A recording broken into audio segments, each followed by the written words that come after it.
"I am very disappointed in China," Trump wrote in a pair of Twitter posts. "They do nothing for us with North Korea, just talk. We will no longer allow this to continue. China could easily solve this problem." Friday's test was designed to show the Hwasong-14's maximum range with a large-sized heavy nuclear warhead, a statement from Pyongyang's Korean Central News Agency said. It said Washington should regard the launch as a grave warning. The whole U.S. mainland is now within North Korea's reach. KCNA quoted Kim, its leader, as saying, "The North Korean leader called Pyongyang's weapons program a precious asset that cannot be reversed or replaced," according to the agency. China, a longtime North Korean ally, issued a statement Saturday condemning the missile launch and asked Pyongyang to stop taking actions that would escalate tensions on the Korean peninsula.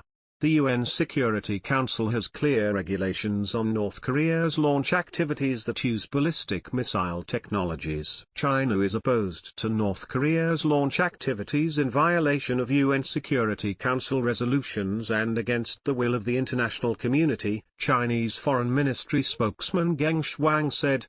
But Trump said in his tweets Saturday night that China has been taking advantage of the United States. He tied trade policy to the North Korea situation and took a swipe at his predecessors in the Oval Office. "Our foolish past leaders have allowed them, China, to make hundreds of billions of dollars a year in trade while allowing North Korea's missile program to become a direct threat to the U.S. mainland," he wrote. China earlier this year proposed that North Korea freeze its nuclear weapons and missile programs in exchange for the United States and South Korea ending a string of military exercises that North Korea considers a threat to its security. As U.S. military flexes, North Korea marches toward nuclear capability. The Trump administration has answered Pyongyang's missile tests with displays of U.S. military power, including missile tests of its own. Continuing another trend, the U.S. on Saturday sent two B-1 bombers from Andersen Air Force Base in Guam on a 10-hour round trip over the Korean peninsula in what the U.S. Pacific Air Forces called a direct response to the North Korean missile test. The B-1s teamed up with Japanese and South Korean fighter jets to test combined capabilities during the mission, the U.S. military said in a statement. Two U.S. Air Force B-1B Lancers join a Japan Air Self-Defense Force F-2 fighter jet in a show of force after North Korea's latest missile test.